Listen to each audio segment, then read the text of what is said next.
Commençons. Dans le fond, ce soir, petite introduction sur le mal et la souffrance. Pourquoi le mal et la souffrance? Naturellement, dans les derniers mois, on a eu plusieurs exemples de souffrance et de mal à travers le monde. On a tous pu entendre un petit peu parler de ce qui est arrivé en Syrie avec les armes chimiques. Peu importe c'est quoi votre position, savoir qui a fait ça, parce qu'on s'entend que c'est pas toujours aussi clair qu'on le pense. Ça reste quand même que des jeunes ont souffert, des enfants ont souffert. Il y a aussi des adultes, des gens qui sont morts. Et puis, au-delà de juste l'attaque d'armes chimiques en Syrie, on sait qu'en Afrique aussi, dans l'est de l'Afrique, présentement, il y a une grosse famine, une des plus grosses famines humanitaires qu'il y a eu depuis, je ne sais pas, des dizaines d'années. À matin même, je regardais encore, puis naturellement, avec tout ce qui se passe en Moyen-Orient, des bombes qui ont été laissées tomber, 342 morts. En Égypte, dernièrement, il y a eu une église copte qui a vécu un attentat où est-ce qu'une trentaine, je pense, quarantaine de personnes sont décédées d'une attaque de ISIS. Et donc, il y a quand même de la souffrance physique, de la souffrance morale qu'on voit à travers le monde, et ça nous touche tous un petit peu. Des fois, je pense aussi que c'est pas juste qu'il y a du mal à l'extérieur, on sait qu'il y a du mal dans le fond outre-mer, à travers le monde, on sait qu'il y a de la famine, de la pauvreté, on sait qu'il y a de l'esclavage sexuel, mais aussi des fois, non seulement il y a du mal dans l'outre-mer, mais aussi que dans le fond, le mal qui nous touche le plus, c'est le mal qu'on vit personnellement, parce que nous, avec les gens qui nous entourent, dans nos milieux d'études, dans nos milieux de travail, ça arrive que parfois on vit de la souffrance qui nous touche vraiment personnellement. Puis des fois, c'est pas qu'on oublie le mal qu'il y a ailleurs, mais c'est que celui-là, on le vit directement et ça nous touche. En fait, le mal, là, ça nous touche tous au final. Que ce soit ailleurs dans le monde ou ici même, autour de nous, on fait tous face à cette question-là de pourquoi le mal, pourquoi la souffrance. Et dans le fond, dans la perspective de la foi chrétienne, est-ce que Dieu, la souffrance ou le mal sont compatibles? Est-ce un problème? Et c'est un petit peu cette question-là qu'on va approfondir aujourd'hui avec, dans le fond, Soli et notre invité, Dominique Perugino. Perugino? Perugino, ok. Désolé, j'ai également eu. Fait que, ouais, c'est ça. Donc, je vais passer la parole à Soli. Et peut-être, Dominique, tu peux te présenter vite qui tu es et tout ce que tu fais, qu'est-ce que tu fais dans la vie de bon? Si tu fais des choses de bon dans la vie. Je fais des choses de bon. Qu'est-ce que c'est ça, il y a juste Dieu de bon. Salut, mon nom c'est Dominique Perugino. Inquiète-toi pas, moi-même je suis pas sûr de la prononciation. Le micro marche bien? Est-ce qu'on entend bien? Non. Le mien, est-ce qu'il marche? Je pense qu'on t'entend pas. Là, est-ce qu'on m'entend? Oui. Il faut vraiment que je parle dedans. Oui, c'est ça. Alors, je suis l'hiver, je suis enseignant de philosophie chrétienne à l'École de théologie évangélique de Montréal, là où j'ai rencontré Sonny et Nicolas. Puis l'été, je travaille dans les arbres. Je suis arboriste grimpeur ou arboriculteur, dites-le comme vous voulez. Et cette session, pendant la session d'hiver, j'ai enseigné le cours sur des problèmes philosophiques concernant le mal. Et bien sûr, lorsqu'on parle de problèmes, c'est qu'on parle de problèmes logiques à régler. Donc, Dieu existe, le mal existe, il semble y avoir un problème. Alors, c'est ce qu'on a parlé pendant toute une session, et on va essayer de résumer tout ça en une demi-heure. Avoir des ficelles. 1, 2, 2, est-ce que moi, mon micro fonctionne? Plus fort. Non, hein? Est-ce qu'on peut augmenter le son? Donc, oui, aujourd'hui, on a quand même un bon plat devant nous, si on veut. Il y a plusieurs points qu'on aimerait regarder ensemble. Premièrement, on va définir le mal. Qu'est-ce que le mal?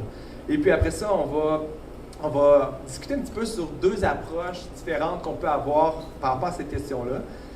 Et c'est par la suite qu'on va entrer dans le vif du sujet en regardant la question du problème du mal dans sa perspective logique, dans le sens qu'il y a des personnes qui pensent que Dieu et le mal, c'est deux entités qui sont logiquement contradictoires, qui ne peuvent donc pas coexister ensemble.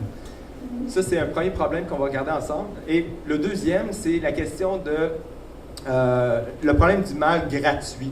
C'est un autre type d'argument qui a été construit pour essayer de démontrer encore là l'incompatibilité entre Dieu et la réalité du mal et de la souffrance.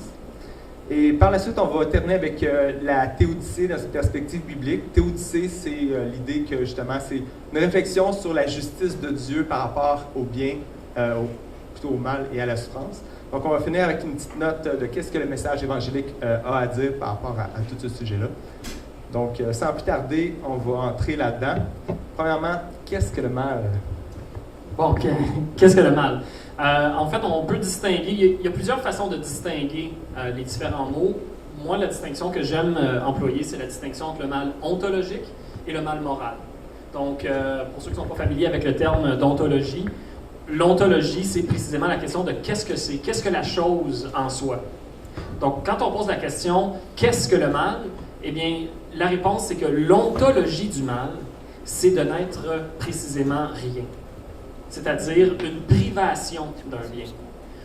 Si je réponds « le mal, c'est un rien », on n'est pas en train de dire « le mal n'existe pas ». Le mal est autant existant que si on faisait un trou dans ma bière ici présent, le trou existerait. Mais si je posais la question « qu'est-ce que le trou ?» je dirais « c'est rien ». C'est précisément un rien, là où il devrait y avoir quelque chose. Donc, un rien qui affecte l'intégrité d'une chose. Par exemple, si mes yeux fonctionnaient mal, ce qui est le cas en ce moment parce que je porte des verres à contact, on pourrait dire que c'est un mauvais fonctionnement de l'œil. Donc, plutôt que d'être capable d'aller, que mon œil soit capable d'aller avec aisance à son action qui est de voir, il y a quelque chose qui l'obstrue. Il me manque quelque chose. Par contre, il existe aussi le mal moral. Le mal moral, c'est pas nécessairement juste une privation d'un bien. Si tout de suite maintenant je donne un coup de poing sur la gueule à Nicolas, le coup de poing est bel et bien une chose qui existe. Par contre, pourquoi est-ce que ça serait mal? Ça serait précisément parce que ça donnerait une privation dans le visage à Nicolas. C'est-à-dire que l'intégrité de son visage en serait affectée et ça serait justement un mal ontologique. Mais le mal moral, il est dans ma volonté. Si je donne un coup de poing dans le visage à Nicolas, je suis en train de commettre une action qui n'est pas ordonnée vers le bien ultime de l'être humain. Et le bien ultime de l'être humain, c'est le bien ultime de la créature rationnelle, c'est-à-dire le bien commun, le bien partagé par tous. Et plusieurs philosophes chrétiens diront finalement la règle d'or, faites aux autres ce que vous vouliez qu'ils vous fassent, c'est la chose la plus rationnelle pour conduire une société. Donc le mal moral, c'est une action qui est conduite sans avoir pour objectif Dieu lui-même ou l'amour du prochain et de soi-même. Grosso modo, c'est ça la distinction selon moi entre ontologie et mal moral. OK. Donc, probablement que plusieurs d'entre nous avons déjà vu cette vidéo où Einstein est petit à l'école et là, on lui pose la question est-ce que le mal existe? Ben, c'est le professeur qui pose la question à tous les étudiants. Là. Et puis là, il dit si le mal existe, ben, c'est impossible que Dieu existe parce que si Dieu existe, il a créé toute chose, il a créé aussi le mal. Là, il y a les deux fameuses images, la question de Einstein qui lève sa main et qui dit mais est-ce que la noirceur existe? Et là, finalement, le professeur dit oui. Là, il dit non, c'est faux, c'est l'absence de lumière. Et après, il dit la même chose avec le froid. Est-ce que le froid existe? Là, la vraie réponse, c'est non, c'est une absence de chaleur. Donc, toi, tu dis que c'est vraiment une bonne, on pourrait dire, une bonne façon de voir la question du mal, mais c'est juste une des deux facettes, mettons, d'une médaille. Ouais, parce que si on pense juste au mal comme étant une privation du bien, mais c'est comme quelque chose de passif, d'inactif, alors qu'on sait très bien que le mal, c'est beaucoup plus quelque chose de comme actif qui se ressent. En fait, ultimement, ça reste toujours quand même une privation de bien, parce que la seule raison pourquoi je pourrais poser une action qui serait moralement incorrecte, c'est à cause d'une privation à l'intérieur de moi. Un manque, soit un manque de jugement moral, un manque de discipline, un manque d'éducation, un manque de force morale. Ça va toujours être une privation de quelque chose qui aurait dû être là. Si Nicolas m'a volé 10 $, puis j'ai décidé que pour régler ça, j'allais donner un coup de poing dans la figure, ben j'ai un manque de patience, de courage, c'est toutes sortes de manques. Mais de toute façon, même la force positive du mal, elle est toujours empruntée au bien. C'est-à-dire, moi, je suis un bien, le fait que je puisse commander à ma main de faire ça, c'est un bien. Mais le fait de choisir d'utiliser ce bien-là pour engendrer une privation de bien, il est là, le mal. Mais à chaque fois que, si on pense mettons, à une tempête, le vent, c'est un bien, mais un bien contre un bien peut engendrer une privation de bien. Et ça, là, on est en train d'entrer dans des subtilités, là, mais ultimement, habituellement, la privation de bien est le résultat d'un choc entre deux biens. Comme le loup chasse la brebis pour son bien, mais ça se trouve être le mal pour la brebis. Intéressant. Dans ce point-là, je pense qu'on peut être d'accord pour dire que le mal présuppose toujours le bien. le mal présuppose toujours le bien. Donc, quand on parle de l'injustice, c'est comme une privation de justice, c'est un manque de justice. C'est ça. L'impatience, c'est un C'est manque ça. de patience. L'infidélité. Donc, il y a toujours la notion du bien qui doit être là pour que le mal puisse techniquement C'est ça. exister. Et dans le mal moral, et là, je vais seulement y aller avec les auteurs que moi j'ai lus et qui m'ont convaincu, dans le mal moral, on est toujours en train de chercher un certain bien. Dans ma compréhension de la chose, lorsqu'on est en train de commettre le mal, la privation elle-même n'est pas ce qu'on recherche. Quelqu'un qui trompe sa femme, par exemple, et qui couche avec une autre femme, généralement, ce qu'il veut, c'est avoir du plaisir, ou se soulager d'une certaine angoisse, ou même peut-être se revenger contre sa femme parce que sa femme a fait quelque chose. Mais généralement, lorsqu'on est en train de faire le mal, on est en train de chercher un certain bien et on consent d'une certaine façon au mal, ou on le prend pour un bien. Comme la vengeance, on peut prendre ça pour de la justice, alors que ce n'est pas la justice véritable. Mais encore une fois, même là-dedans, le mal présuppose le bien. Tandis que le bien ne présuppose pas le mal. Tout ce que Dieu a créé est bon, et le mal, c'est lorsque cette création-là est comme tordue ou ramenée à néant, finalement. Good, good. Hey, tu me dis si tu veux le micro pour... Vous êtes tellement bon, je vous laisse continuer. C'est bon, c'est bon. On va enchaîner avec le deuxième point, en fait, la question de... on veut faire une petite distinction rapidement là, sur la question de l'approche par rapport au mal, parce qu'on veut reconnaître ce soir qu'il y a deux problèmes par rapport au mal, le problème émotionnel du mal et aussi le problème intellectuel. Fait que par problème émotionnel, ce qu'on veut dire, c'est que parfois, on a les deux pieds dedans, dans le sens que nous-mêmes, on est en train de souffrir, un peu comme Job, peut-être il y a plein d'aspects de notre vie qui sont en train de s'écrouler, ou quelqu'un qu'on connaît, qui est proche, qui est en train de vivre ça vraiment intense. C'est sûr que notre discussion de ce soir, c'est pas dans cette optique-là, c'est pas dans l'optique pastorale qu'on en discute.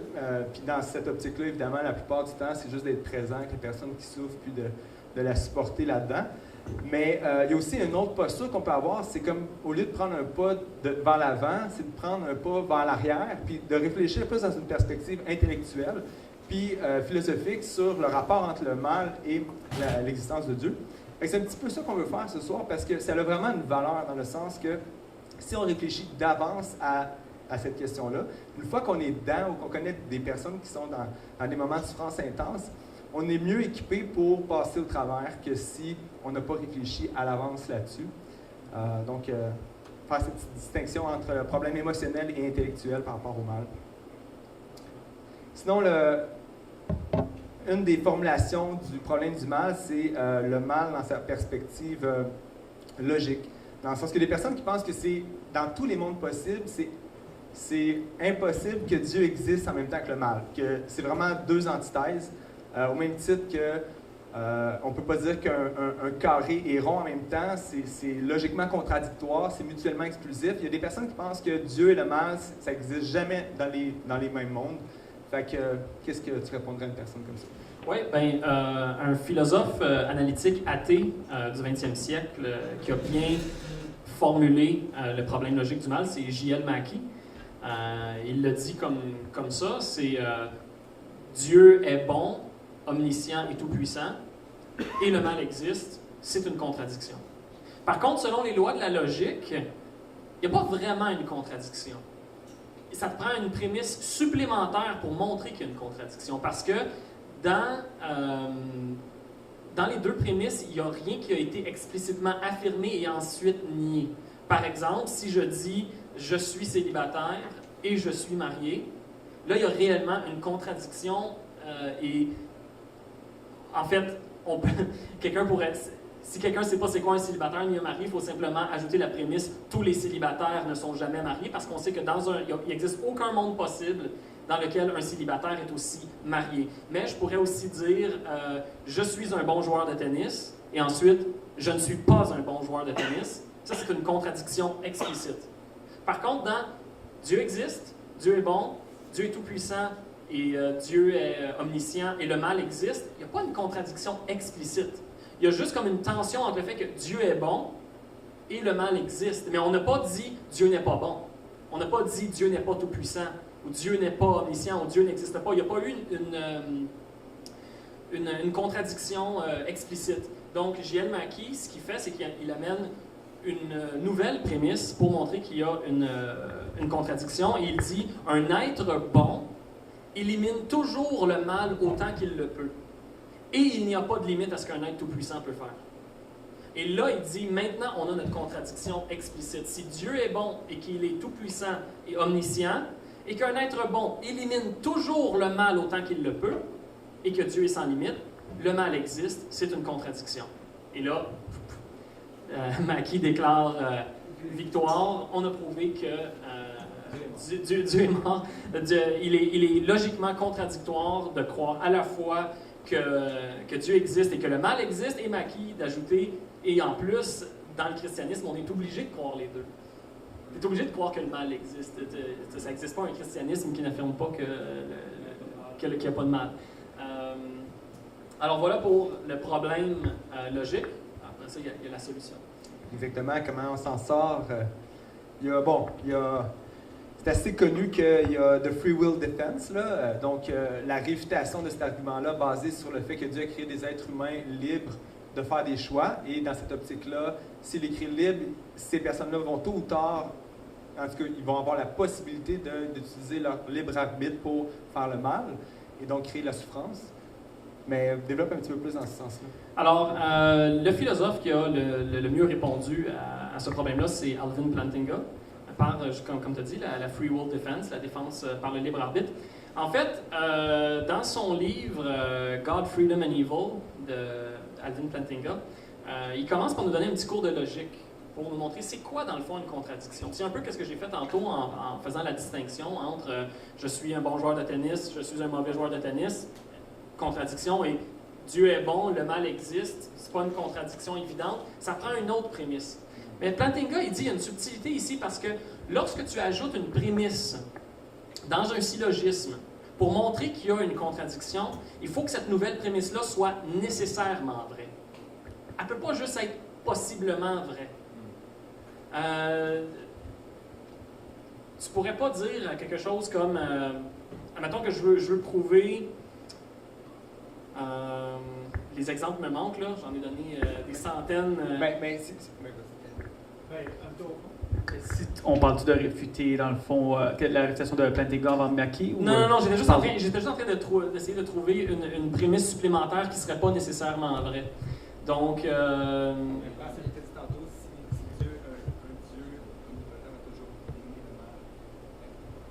mais c'est parce que je vais vendre le punch. C'est ça.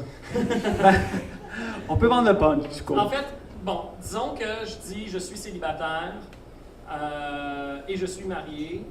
Je révèle la contradiction en disant tous les célibataires ne sont pas mariés. Parce qu'il n'existe aucun monde possible. Il n'existe aucun monde possible dans lequel un célibataire est aussi marié.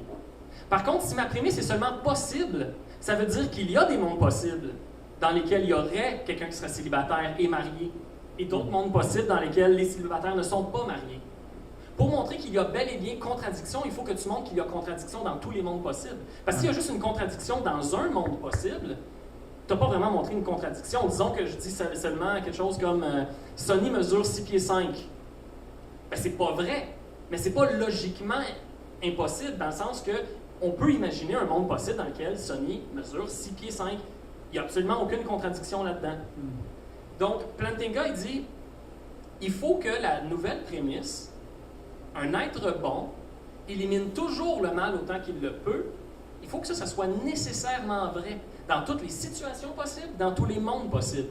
Et Plantinga, il dit, c'est sûr que c'est pas vrai. C'est sûr que c'est pas une prémisse. En fait, il dit, c'est sûr que c'est pas nécessaire, mais il finit par nous montrer qu'en fait, cette prémisse-là n'est pas vraie du tout. Plantinga commence par nous dire, premièrement, la toute-puissance de Dieu. Dieu peut tout faire. Il n'y a pas de limite à ce qu'un être tout-puissant peut faire. Plantinga, il dit ça mérite d'être nuancé un petit peu. Est-ce que Dieu peut faire un cercle carré? La majorité des croyants vont dire non. La toute-puissance ne veut pas dire le mutuellement exclusif. Dieu ne peut pas à la fois créer Sonny et ne pas créer Sonny. En gros, Dieu ne peut pas faire l'illogique. C'est ça, Dieu ne peut pas faire l'illogique, parce que s'il pouvait le faire, ce ne serait pas une manifestation de sa toute-puissance, ce serait la manifestation d'un défaut. Mais pour préciser, est-ce que l'illogique serait, dans le fond, est-ce que ça enlèverait quelque chose à sa toute-puissance? Non, c'est au contraire. C'est ça. C'est Ah, ça. je vends le pot, tu me l'as déjà dit, là, mais en fait, c'est ça. Quand des fois, on pense que Dieu, mettons, s'il ne peut pas faire l'illogique, ben dans le fond, Dieu n'est pas tout-puissant, c'est que dans le fond, l'illogique, c'est une faiblesse. C'est ça. C'est quoi? C'est négatif de devoir faire un cercle carré. Si Dieu ne peut pas le faire, c'est pas quelque chose de... C'est pas négatif, c'est pas qu'il n'est pas tout-puissant, il n'a pas la capacité de le faire. C'est que c'est comme si c'est une faiblesse d'aller faire un cercle carré. C'est pas parce que Dieu n'est pas capable de produire une stupidité que j'invente dans mon esprit que Dieu n'est pas tout-puissant. Exactement. Est-ce que Dieu peut faire en sorte que 2 plus 2 égale 5? Non, parce que Dieu ne se soumettra jamais à une telle stupidité. C'est un peu comme Ouais, ça. c'est ça. Est-ce qu'on pourrait même dire que non seulement Dieu ne se soumettra jamais à une telle stupidité, mais que c'est impossible pour Dieu de le faire?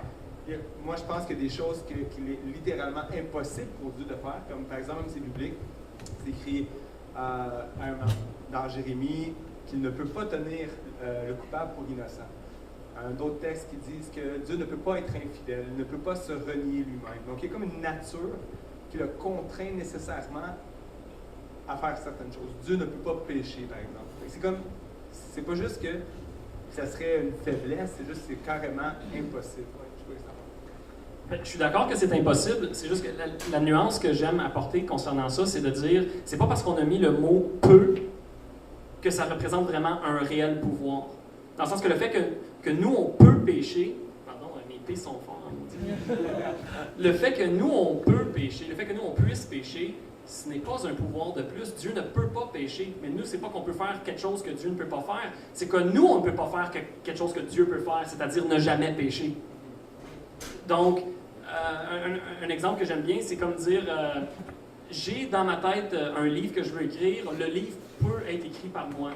Mais c'est un jeu de langage, le livre ne peut rien, moi je peux écrire le livre. De la même manière, si je dis Dieu ne peut pas pécher, c'est que de toute façon, le péché, c'est un esclavage. C'est pas un pouvoir positif, c'est un pouvoir négatif. C'est que tu n'es pas capable de ne pas pécher. C'est ça.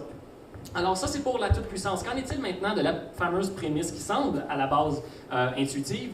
Un être bon élimine toujours le mal autant qu'il le peut. Et j'aime beaucoup l'exemple de Plantinga. L'exemple est très bref. C'est très facile de l'expliquer. Plantinga, il donne plusieurs exemples. Je vais en donner un. Disons que je m'en vais voir le médecin et que je lui dis j'ai vraiment mal aux pieds. J'ai mal aux pieds jusqu'en dessous du genou, en fait. J'ai mal tout au tibia. Et le médecin me répond, eh bien, la seule manière de t'enlever ce mal-là, ça serait de t'amputer la jambe. Mais je ne vais pas t'amputer la jambe, parce que je pense que ton mal va partir au bout d'un mois. Fait qu'endure ton mal. Est-ce que ce médecin-là est mauvais parce qu'il n'a pas éliminé le mal autant qu'il le pouvait? Absolument pas. S'il avait éliminé le mal, il avait dit, ah ben oui, c'est vrai, un être bon, il élimine toujours le mal autant qu'il le peut, je te coupe la jambe, il aurait éliminé un plus grand bien. Un bien qui prévaut sur le mal, c'est-à-dire, disons qu'on donne des points, là, on dirait la douleur serait une douleur qui vaut 1 point, mais la jambe, elle en vaut 10 points. Tu ne peux pas dire j'enlève une douleur qui vaut 1 point, puis sacrifier 10 points. Non, tu causerais un plus grand mal que le mal actuel. C'est ça, et tu enlèverais un plus grand bien. Et de là que, dans le fond, la prémisse de Mackie ne serait pas nécessairement vraie, parce qu'il y existe une situation où quelqu'un qui veut éliminer le mal autant qu'il le peut ne l'éliminerait pas parce que ça causerait un plus grand mal que le mal actuel. C'est ça, exactement. Et en fait, la défense de Mackie pourrait s'arrêter direct là. Il a déjà prouvé que ce n'est pas vrai qu'un être bon élimine toujours le mal autant qu'il le peut. Mais Plantinga va un petit peu plus loin et il dit on peut essayer de trouver un exemple de pourquoi Dieu permet le mal dans notre monde actuel. Et dans le même ordre d'idée, Plantinga va seulement dire peut-être que le libre arbitre est justement un des plus grands biens imaginables et que le seul moyen que Dieu pourrait utiliser pour enlever le mal, ça serait de nous enlever aussi le libre arbitre. De la même manière qu'il faudrait que le médecin enlève la jambe pour enlever le mal. Et Plantinga dit ça n'a pas besoin d'être ça précisément, ça a juste besoin d'être possiblement ça pour montrer que c'est cohérent et ce n'est pas illogique. Si le libre arbitre est un des plus grands biens qui existent, Dieu et le mal ne sont pas logiquement incompatibles. En autant que Dieu a des raisons moralement suffisantes de permettre le mal, en ce sens que s'il enlève le mal, il enlève un plus grand bien ou engendre un plus grand mal, Dieu est parfaitement justifié d'accepter le mal et il n'y a aucune incompatibilité logique entre les deux. Et de là, dans le fond, le problème logique est réglé. Oui. En fait, la plupart des philosophes, même athées aujourd'hui, vont admettre que ce problème-là, il est réglé. permettre le mal quand on a des raisons moralement suffisantes, c'est-à-dire lorsque un bien plus grand prévaut sur un mal plus petit, c'est tout à fait correct. Et donc, si on dit que Dieu et le mal sont incompatibles, logiquement, il faudrait vraiment que la personne, de la preuve, soit sur l'athée ou l'agnostique qui devrait prouver que dans tous les mondes possibles, dans toutes les situations possibles, c'est nécessairement vrai. Mais Plantinga fait une bonne job, je pense. Puis, c'est ça. Alors, le Mackie n'a pas réussi à montrer que Dieu et le mal, c'est l'équivalent de « je suis célibataire et marié ». Il n'a pas réussi à montrer ça. Sa prémisse n'a pas réussi à le démontrer. Et en fait, non seulement Plantinga a réussi à prouver que la prémisse de Plantinga n'est pas nécessairement vraie, il a même réussi à prouver qu'elle est fausse. Elle n'est même pas possiblement vraie. C'est pas vrai. Un être bon n'élimine pas toujours le mal autant qu'il le peut. Ouais. Voilà. Pauvre Mackie. Donc, ça, c'est pour le problème logique. Et on peut continuer avec le problème du mal gratuit. Avec l'exemple, entre autres, de la biche brûlée. Il y a quelqu'un ici qui a vécu cette biche-là pendant 20 longtemps. On n'aimera pas son nom, David. Mais qui était dans mon cours avec nous, puis on a bien du fun avec la biche. Fait que, initie donc à la biche. En fait, le problème du mal gratuit, c'est la nouvelle tentative des athées, ayant admis que le problème logique du mal a été réglé par Plantinga. Ils reviennent avec un nouveau problème du mal et disent « OK, c'est vrai, un être bon permet le mal s'il y a un bien plus grand qui prévaut dessus. Mais qu'est-ce qu'on fait de toutes les instances de mal où on est réellement capable, rationnellement, de dire il n'y a pas un bien plus grand qui est rattaché à ce mal-là? » Et William Rowe et O'Connor, à sa suite, vont donner l'exemple de la biche brûlée. Rowe, il dit imaginons une biche qui est en train de se promener dans la forêt, et là, il y a un feu de forêt. Pour le fun. Pour le fun. Et la biche meurt au bout de ses souffrances, au bout d'une semaine. Il n'y a pas personne qui est témoin de la souffrance ni de la mort de cet animal-là. Vous êtes des dégâts. Amen. Alors, oui, c'est ça. Alors, Rowe, il dit, je vous mets au défi de me donner, vous, les chrétiens ou les théistes en général, de me trouver un bien qui prévaut là. Si Dieu est capable d'intervenir, pourquoi est-ce qu'il n'intervient pas là? Quel bien est-ce qu'on pourrait bien imaginer qui est relié nécessairement à la souffrance de cette biche-là que Dieu n'aurait pas pu obtenir sans laisser la biche brûler comme ça? Alors ça, c'est le problème réformé, si on veut. Ayant admis que si un bien prévaut sur un mal, c'est correct, mais là, il dit, OK, mais on en voit plein de mal dont on est certain qu'il n'y a aucun bien qui prévaut dessus.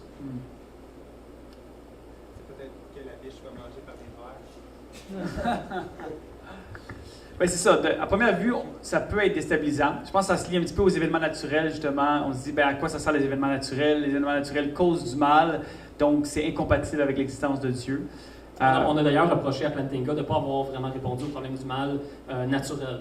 Une distinction que je n'ai pas faite au début de notre présentation, mais effectivement, Dieu peut permettre le mal pour le libre arbitre, mais qu'est-ce qu'on fait des catastrophes naturelles?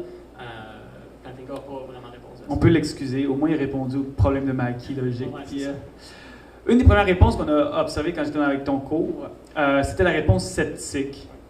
Ben, peux-tu nous en parler un petit peu plus? La réponse sceptique a été développée par Stephen Wisktra. Wisktra. Je ne suis jamais certain de la prononciation. Ça ressemble à ça.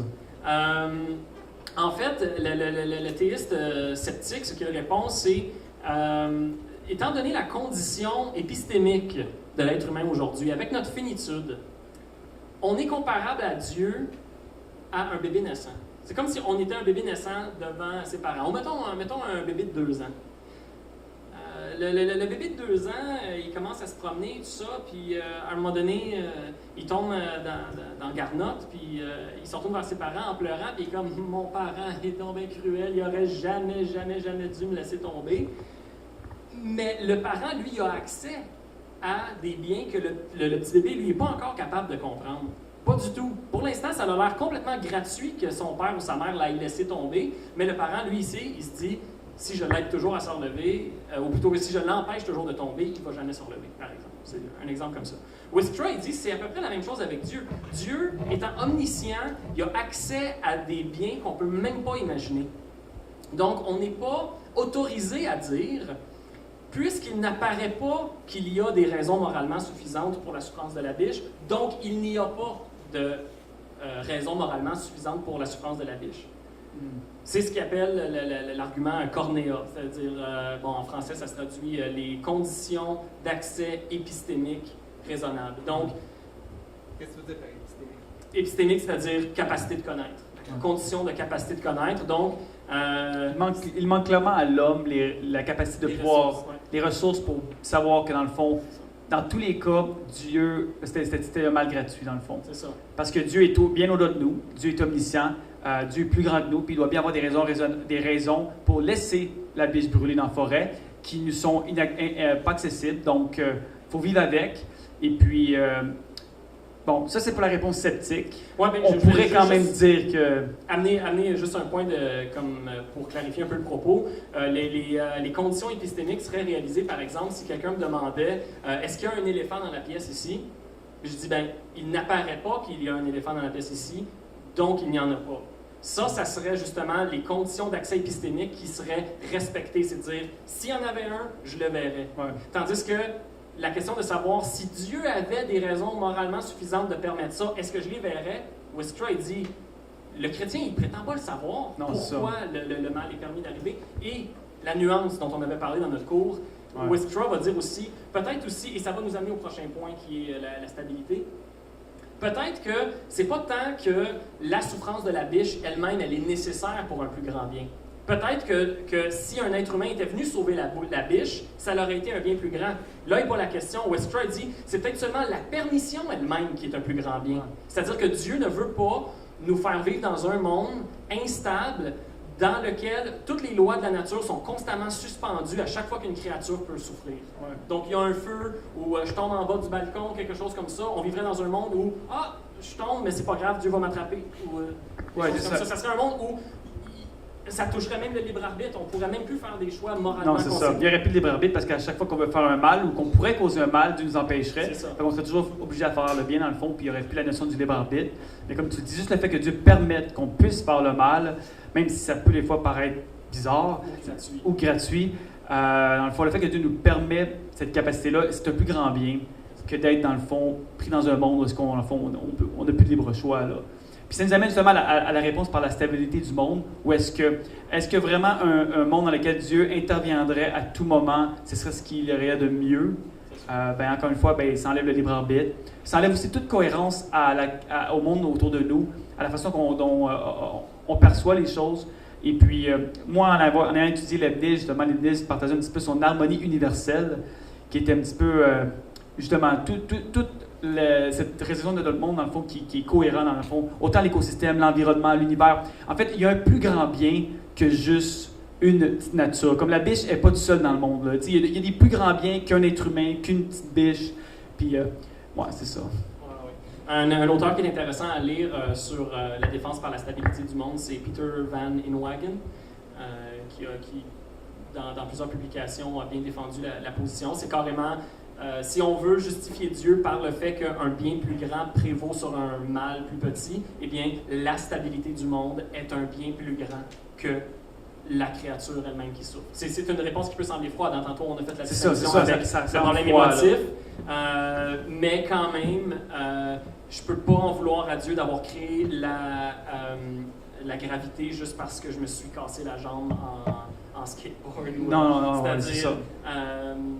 C'est ça, les lois de la nature ne peuvent pas constamment être suspendues juste pour éviter le mal d'apparence gratuit. Non, ça, le fait que le monde est logique et rationnel, c'est un plus grand bien, c'est quelque chose de bon. Maintenant, ça comporte certaines possibilités, mais c'est ça. C'est une réponse froide, des fois, parce qu'on regarde les événements naturels, on regarde le cas de la biche. Mais si on est en mesure de rester un petit peu objectif, je pense qu'on peut quand même arriver à quel genre de monde est-ce qu'on voudrait ou sinon à l'opposé. Puis on se retrouve dans un monde qui est pratiquement incohérent, illogique, irrationnel, où est-ce qu'on n'aurait pas de capacité à comprendre que justement, si je lève mon bras, puis j'approche de Dom, je donne un coup de poing dans la face. T'sais. Mais rationnellement, je le sais que si je fais ce mouvement-là, c'est ce qui va arriver. Donc, quel genre de monde on aurait si à chaque fois qu'on essaie de vouloir faire quelque chose, Dieu nous en empêche parce que ça pourrait causer un mal, bien, tout devient illogique, ça ne fonctionne plus à m'emmener. Là. Parce que j'aimerais ça entendre un genre de monde qui serait cohérent, mais j'en doute fort. Donc, pour finir, on pourrait finir rapidement, avant d'aller dans la période de questions et réponses, avec la théodicée biblique Et puis, dans le fond, quelle est la réponse de la foi chrétienne par rapport au problème du mal? Parce qu'on n'en a pas parlé, mais dans le point, dans le fond, numéro 2, au niveau des différentes visions du monde et le mal, ce qui est bon avec une perspective chrétienne, c'est qu'on a quand même une réponse au mal. Puis on ne peut pas juste affronter le problème du mal selon une perspective philosophique sans amener ce que le chrétien croit par rapport à, dans le fond, sa croyance chrétienne, puis son espérance aussi en ce que Christ accomplit. Et puis, à l'opposé, veut pas dans une vision du monde athée, il faut être honnête. Le mal existe, c'est ça qui est ça. Vis avec, puis move on. Parce que tu n'as pas de réponse au mal. Tu vis, tu meurs, ça finit là, tu souffres, puis c'est ça qui est ça. Alors, ce qui est intéressant, c'est que je trouve, en fait, non seulement est-ce que je crois que Dieu et le mal ne sont pas incompatibles, mais au contraire, Dieu est la seule réponse au mal, au final. Oui, absolument. En fait, toutes les réponses qu'on vient de très brièvement résumer ici sont très dans le théisme restreint, c'est-à-dire on n'a pas encore vraiment abordé Dieu le Père de Jésus-Christ ou Dieu le Fils, le Dieu de la Bible. On parle d'un être omniscient, tout-puissant et bon, mais la vraie théodicée, c'est l'Évangile finalement, l'incarnation de Dieu, son message, son royaume, son sacrifice à la croix et sa résurrection. Ça, c'est la vraie théodicée, la vraie réponse au problème du mal. En fait, c'est pas juste une réponse, c'est carrément le remède au problème du mal. Exact. Si on veut prendre ça et en faire un argumentaire de philosophie, deux choses peuvent être prises abstraitement. Premièrement, il y a le paradis. C'est-à-dire, si on parle d'un bien plus grand qui prévaut sur un mal plus petit, le paradis pour l'éternité est un bien infiniment plus grand que peu importe le mal qu'on va vivre ici. Saint Paul lui-même le dit. Je considère que les souffrances ici-bas ne sont rien comparativement à la gloire qui est à venir. Une chose qui est intéressante aussi, qu'on a vu plus dans le volet de la philosophie médiévale, dont on n'a pas beaucoup développé ce soir, c'est cette idée que puisque le mal est privatif et que le bien est positif, dans l'éternité avec Dieu, le potentiel pour le bien est à l'infini. On va toujours progresser plus loin dans le bien, tandis que le mal est fini. C'est-à-dire, même si on considère une perspective de l'enfer, que ce soit un enfer annihiliste ou pas, ça reste quand même quelque chose où il n'y a pas de progression. Tu ne peux pas aller à l'infini vers le mal. Le mal se termine dans le néant. Tandis que tu peux aller vers l'infini dans le bien, parce que Dieu est le bien ultime et il est lui-même infini. Donc, ça parle justement de cette compensation. On peut avoir toutes sortes de souffrances ici-bas, mais au paradis, ça va être compensé d'une manière où même une poussière ne pourra pas se comparer au mal qu'on va avoir vécu. Mais là, il faut se poser l'autre question, c'est mais pourquoi est-ce que Dieu permet le type de mal qu'on retrouve ici? Est-ce que Dieu n'aurait pas été capable de nous créer dans une condition où il y a effectivement un paradis qui compense, mais sans tout le mal qu'on voit ici-bas? Et la réponse, c'est précisément l'incarnation, la croix et la résurrection. C'est-à-dire le fait que Dieu puisse venir partager la condition de la créature, aller dire « votre souffrance, j'en suis pas indifférent ». Je choisis de subir non seulement votre mal moral, mais votre mal physique. Tu sais, le mal physique, c'est-à-dire la croix, mais aussi les gifles, les insultes et tout ça. C'est de dire, Dieu n'est pas indifférent à ça. Il a choisi de le vivre avec nous. Et à ce moment-là, le chrétien a quelque chose à quoi s'en tenir lorsqu'il vit du mal d'apparence gratuite. C'est de dire, cette souffrance-là, c'est un lieu où je peux réellement rencontrer Dieu. C'est-à-dire que Dieu a choisi de venir le vivre et le moyen de la rédemption, de la création, c'est la souffrance. Et Paul a dit lui-même à un moment donné, j'attends d'ajouter aux souffrances du Christ, comme pour compléter le sacrifice du Christ. Et on voit par exemple les apôtres qui se réjouissent de s'être fait battre, de s'être fait emprisonner. Ils étaient heureux d'être jugés dignes de souffrir pour le nom du Christ. Donc ça, c'est vraiment l'ultime théodicée, c'est de dire la souffrance, c'est pas quelque chose qu'il faut fuir à tout prix. C'est quelque chose qu'on veut affronter avec courage, sachant que Dieu est derrière nous et qu'il y a une gloire derrière la souffrance. Et à ce niveau-là, encore une fois, si Dieu enlevait tout le mal, il enlèverait aussi ce plus grand bien qui est celle de pouvoir participer aux souffrances du Christ. Absolument. Ben, on va finir là parce qu'on est déjà quand même...